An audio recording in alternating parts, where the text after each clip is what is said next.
Bugün Car Park 2'de bilinmeyen şeylerin ikinci videosunu çekiyorum ve bu seferki daha güzel ve eminim ki kimsenin gösteremediği özellikleri bu videoda göreceksiniz. Çünkü hepsini tek tek gittim araştırdım ve bazıları tesadüfen karşıma çıktı. 10 numara detaylar var. Şu anda ben Car Park 2'yi en güncel şekilde oynuyorum. Bilmeyenler için Car Park 2'ye bir güncelleme geldi ve o güncellemede bayağı şeyler değişmiş. Bugün bunlara bakacağız. Şimdi ilk detayımız şu. 2 tane araba aldım gördüğünüz gibi. Diyeceksin ki abi 2 arabayı niye aldın ve niye bu arabaları aldın? Kanka bunlardan birisi şu Lada mesela manuel. Bu Peugeot'da otomatik. Göreceksiniz mesela. Şimdi ben manuel arabayı oyuna alıyorum. Lada manuel, tamam mı? Ben bundan oyuna başladım. Bakın oyuna başladım ve gördüğünüz gibi otomatik olarak manuel şekilde vitesimi geldi gördüğünüz gibi. Ve bunu şöyle göstereyim. Ayarlardan hiçbir şekilde değiştiremiyorum. Bakın gördüğünüz gibi hiçbir şekilde manuel işte otomatik vites yapamıyoruz. Artık debriyajı kullana arabayı kullanmaya çalışacağım. Bakın bu şekilde arabayı manuel olarak kullanabiliyorum. Ve gidişine biraz problem var. Çünkü yeni güncellemede ufak tefek aksaklıklar olmuş. Bunları düzeltmeleri gerekiyor. Düzeltecekler zaten. Ama bu şekilde gördüğünüz gibi Lada'yı sürebiliyorum.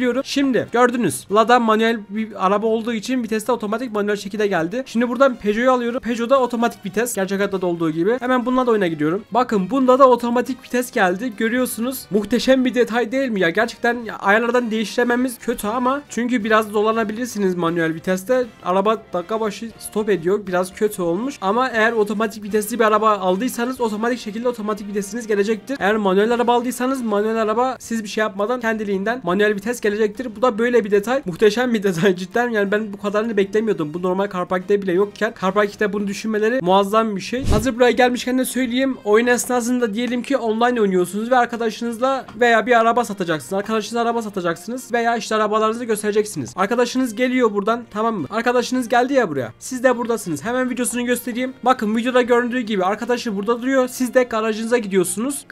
Garajınıza gidip arabanızı alıyorsunuz, değiştiriyorsunuz ve buradan tekrardan çıkıyorsunuz ve hepsini oyun esnasında yapabiliyorsunuz. Mükemmel bir detay. Bir daha giriş yapmanıza gerek kalmadan garaja gidip alın arabayı değişip aynı şekilde eş zamanlı olarak arabalarınızı online'da değiştirip arkadaşlarınıza gösterebilirsiniz ve satabilirsiniz. Muhteşem bir özellik. Bunu da bilmeyenleriniz vardı. Artık biliyorsunuz. Şimdi yine buradayız. Burada da şöyle bir şey var. Şu anda hava gördüğünüz gibi gündüz. Tabi bu muhtemelen hata olduğu için böyle ama yakında düzeltirler. Şimdi buradan bakın ayarlarında gece işaretli fakat gündüz. Şimdi ben bunu gündüze alıyorum. Bekliyorum. Bak hava kararıyor ve şu anda gece oldu ve zifiri bir karanlık oldu. Işıkları halen daha yapmamışlar. Şu anda karanlık. Geliyorum buradan ayarları tekrardan geceye alıyorum. Bakın görüyorsun geceye aldım. Bekliyorum ve gördüğünüz gibi gündüz oldu. Tam tersine ayarlanmışlar ama bu muhtemelen düzeltilir. Bu da şans eseri oyuna geldi. Hatta ben sandım ki oyun bozuk ama bozuk falan değilmiş. Böyle bir hata olmuş. Hata sonucu böyle bir. Şimdi güncelleme dedik. Güncellemede de şöyle bir şey var. Ekrana fotoğraflarını vereyim. Car Park 2 çıktı ama güncellemesi Android 11 ve üzerlerine çıktı. Şimdi bu gördüğünüz fotoğraf Android 8 çalıştıran bir cihazdan alınmış. Hatta ben direkt kullandığım eski emülatör diyebilirim. Android 8'de Car Park 2 yüklenmiş. Yükleyebiliyoruz alfa beta sürümünde olduğum için. Ama güncelleme gelmemiş. Bakın baktığınız zaman güncelleme tarihi 11 Haziran diyor. Yani oyunun çıktığı gün diyor. Fakat ben Android 11'e geçtiğim zaman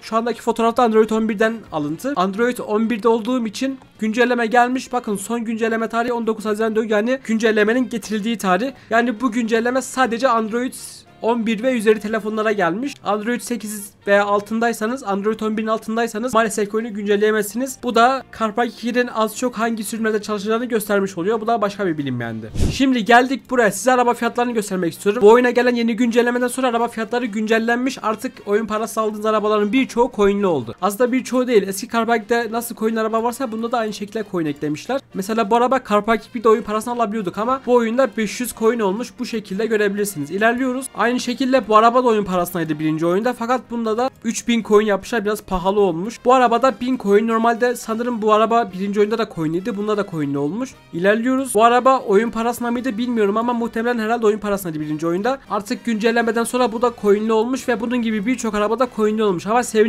sevindirici haber şu: birinci oyunda paralı olan arabalar halen de oyun parasını alabilirsiniz ama bazı arabalar maalesef ki coinli olmuş ve şöyle de bir şey var, yani biraz uyanıklık ediyorsunuz ama maalesef ki Car Park bunu daha öncesinde düşündü. Şimdi diyeceksiniz ki abi ben bu örnek veriyorum işte. Ben bu Skyline'ı zaten güncellemeden önce oyun parasını almıştım. Hesabımda duruyor. Şimdi güncellersem coin olacak, ben çarda mı olacağım? Coin harcamadan coin araba almış mı olacağım derseniz maalesef öyle bir şey yok. Güncellediğiniz anda hesabınızdaki bütün arabalar gidiyor. Cidden gidiyor ve oyuna en baştan başlıyorsunuz. Bu Car Park 2 çıktığı zaman da böyle olacak. Oyun tam sürme şu anda birçoğu kişi oyuna modifiye yapmış, arabalarına çizim yapmış, bayağı emekler göstermiş ama hepsini boşuna yaptılar. Çünkü oyun çıktıktan sonra veya yeni bir güncelleme geldikten sonra hepsi gidecek ve hiçbirisi kalmayacak. olmayacak. Çünkü neden? Alfa beta sürümünde olduğunuz için yaptığınız hiçbir değişiklik hesabınıza kaydolunmuyor. Yani oyun tam sürüme çıktığı zaman oyuna sıfırdan bir başlangıç yapacaksınız ve hiçbir şeyiniz kalmayacak. Oyuna en baştan başlamak zorundasınız. Coin'li arabalarda da maalesef durum bu şekilde olacak. Siz coin araba oyun parasını alsanız bile güncelleme geldikten sonra veya oyun çıktıktan sonra yüklerseniz maalesef ki aldığınız arabaların hepsi gidecek ve paranız yine 25 bin oyun parası olarak kalacak. Bu da biraz kötü oldu ama yapacak bir şey yok. Çünkü alfa beta sürümdesiniz yani. Şimdi gördüğünüz gibi drag tarafına geldim. Buradan göstereceğim birçok şey var. Hemen bir tane başlayayım. İlk başta kendimiz başlıyoruz. Tek başımıza başlıyoruz. Ve şöyle bir şey var. Göreceksiniz drag'a başladığınız zaman. Burada burnout diye bir şey var. Tuş var gördüğünüz gibi. Buna basıyorum ve arabanız otomatik olarak lastik yapmaya başlıyor ki bu drag yarışlarında da arabaların lastiklerinin ısınması için gereken bir hamle. Ama asıl göstereceğim şey bu değil. Bu sadece böyle bir özel gereklilikleri için gösterdim.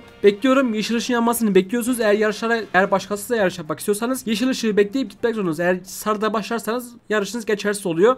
Yapacağım şey şu. Birkaç tane yarış yapıyorsunuz. Yarışlar bittikten sonra size bir kutlama yapıyorlar. Aslında size değil ama kazananlara özel bir kutlama yapıyorlar. Alkışlar muhteşem oluyor. Onu göstermek istiyorum size. Önce ben bir yarışlar yapayım. Mesela bunu yaptım, bitti. Devam dedim. Garaja geldim. Yarış yapacağım adam bu. Buna basıyorum. Bak gördüğün gibi geldi burada. Arabasını falan görüyorsun. Ve şu anda arabam düşük olduğu için arabalar ona göre geliyor. Yarışacağım arabalar ona göre değişiyor. Güçlü bir araba alırsanız karşınıza Lamborghini geliyor ve Lamborghini de böyle tam turbolu, tamponu söküp ana menüde gördüğünüz Lamborghini geliyor. Ama onu almak için maalesef ki arabanızın iyi olması lazım. Ben şu anda arabam Peugeot olduğu için o arabaların gelmemesi gayet normal. Bu şekilde arabalar geliyor. Oyunda görebildiğimiz tek Lamborghini de maalesef ki o. Ama onun videosunu bulursam koyarım. Yoksa yok zaten yani bulamam şu anda. Arabam düşük çünkü. Bu yarış da yaptım. Bu artık son. Bunu yaptıktan sonra artık kutlamalar gelecek, göreceksiniz. Bakın yarış bitti, tamam mı? Devam diyorum. Garaja geldim ve bakın kazanan kişileri bu şekilde kutlama yapıyorlar. Muhteşem bir detay. Bunu daha önce kimse göstermemişti. Ben de bu vesileyle göstermiş oldum. Mükemmel bir detay cidden. 10 numara. Alt tarafta da kimin kazanıp kimin kaybettiğini görebilirsiniz.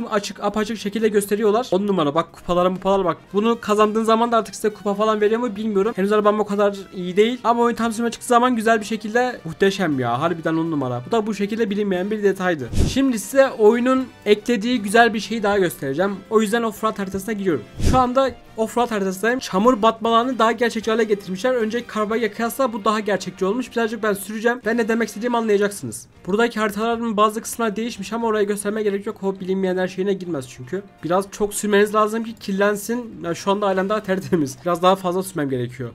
Bakın birazcık sürdüm ve gördüğünüz gibi tekerleklerim çamurlandı. Yani tamam çamurlandı falan da. Asıl buradaki olay lastiklerin ve tekerleklerin çamurlanması. Aslında bu daha temiz hali. Biraz daha sürünce tam böyle çamura batıyor. Full kahverengi oluyor. Ama dediğim gibi biraz sürme zamanınıza göre bağlı. Bunu yıkatmazsanız bile garajınıza gel zaman bu şekilde çamurlu kirli haline geliyor. Ve önceki oyuna kıyasla biraz daha gerçekçi şekilde tam çamurun ulaşabileceği yerler kirleniyor. Muhteşem ya vallahi. Bak biraz daha süreyim. Sürdüm. Evet son hali bu. Görüyorsunuz ne kadar çamurlandığını görebilirsiniz. Şöyle tekerde çevirdiğiniz zaman görürsünüz. Jantlar çamurlandı. Tekerlekler çamurlandı. Araba şu anda bayağı bir pislendi. Muhteşem bir detay. Bu da bilinmeyen başka bir şeydi. Geldik son şeyimize. Sonunda grafiklerle alakalı. Efekt kısmına geliyorsunuz. Burada güncellemeden önce bayağı bir tuş vardı. Hepsinin işte parlaklığını, odasını, buzunu ayarlayabiliyorduk. Osunu kaldırmışlar. Ve şöyle bir şey gelmiş. Buna bastığın zaman biraz daha parlak oluyor. Biraz daha renkli oluyor burası. Açtığınız zaman da biraz daha gölgelendirmeler, renk uygunluğu geliyor. Biraz daha renkler canlı oluyor. Bu şekilde bir ayar getirmişler. Onun dışında başka bir şey yok. Güncelleme bu şekildeydi. Bilinmeyenler de bu şekildeydi. Kimsenin gösterdiğini düşünmüyorum. O yüzden bu videoma güveniyorum. Bunları bulmam bayağı bir uzun zamanımı aldı. 2 gündür falan uğraşıyorum herhalde. Siz de bana destek için güzel bir beğeni atmayı unutmayın. Kanala abone olmayanlar varsa abone olurlarsa sevinirim. Sizleri seviyorum. Görüşürüz.